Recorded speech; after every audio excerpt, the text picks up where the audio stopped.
अजित पवारांच्या अपघाती मृत्यूला अवघे काही तास उलटलेले असतानाच मंत्रालयातील अधिकाऱ्यांकडून राज्यातील 75 शिक्षण संस्थांना अल्पसंख्याक दर्जा दिल्याचं समोर आलंय। वास्तवात ही प्रक्रिया मागील वर्षी ऑगस्टपासून स्थगित होती। मात्र ज्यांच्याकडे हे खातं होतं त्या उपमुख्यमंत्री अजित पवारांच्या मृत्यूनंतर तातडीनं हा दर्जा देण्यात आल्याचं समोर आलेलं आहे। राज्य शासकीय दुखवट्यामध्ये असताना या शिक्षण संस्थांना मंत्रालयामधून गुपचूपपणे अल्पसंख्याक दर्जा दिला जात होता। धक्कादायक म्हणजे यातील पहिलं प्रमाणपत्र हे अजितदादांच्या अपघाताच्या दिवशी 28 जानेवारीला दुपारी 3:09 दिलं गेलेलं होतं। एबीपी माझाकडे 28 जानेवारी ते 2 फेब्रुवारी या कालावधीमध्ये देण्यात आलेली अशी 75 प्रमाणपत्र उपलब्ध आहेत। या प्रमाणपत्रांना अल्पसंख्याक विभागाच्या ऑनलाईन सिस्टीममध्ये ही मंजुरी मिळाली, ती वेळ देखील नमूद आहे।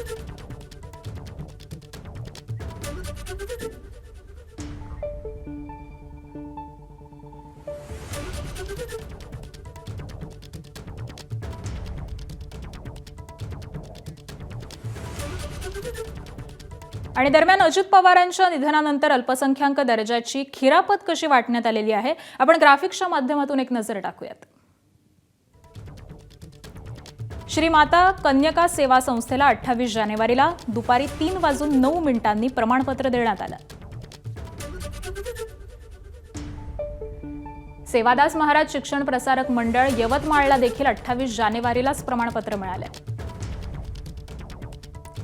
दादांच्या निधनादिवशी 28 जानेवारीला 7 संस्थांना अशी प्रमाणपत्रांची खिरापत वाटण्यात आलेली आहे। 29 आणि 30 तारखेला देखील मोठ्या संख्येनं प्रमाणपत्रांचं वाटप झालं। 1 फेब्रुवारीला रविवार असल्यानं प्रमाणपत्रांचं वाटप हे झालेलं नाही।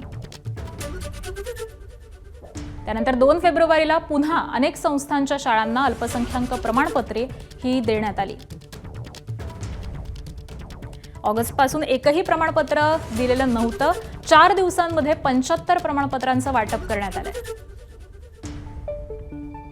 माणिकराव कोकाटे, दत्तात्रय भरणे, अजित पवारांनी ही प्रमाणपत्र रोखलेली होती। कित्येक शाळांना शासकीय कामकाजी वेळ संपल्यानंतर म्हणजेच 6:45, 6:58 ही प्रमाणपत्र बहाल करण्यात आली आहेत।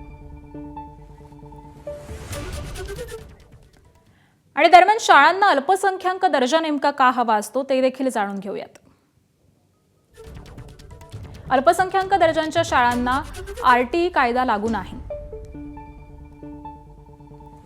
त्याबरोबरच आरटीई कायदा लागू नसल्यानं 25% गरीब विद्यार्थ्यांच्या प्रवेशाचं बंधन देखील नसतं। अल्पसंख्याक शाळांमध्ये शिक्षकांना टीईटीची अट देखील नाहीये। अल्पसंख्याक संस्थांच्या शाळांना आरटीआय कायदाही लागू नाही। तर अल्पसंख्याक शाळेतील शिक्षकांना पदोन्नतीमध्ये सवलत मिळते। अल्पसंख्याक शाळांना विविध कारणांसाठी कोट्यवधींचं अनुदान, देणगी घेण्याची मुभा आहे।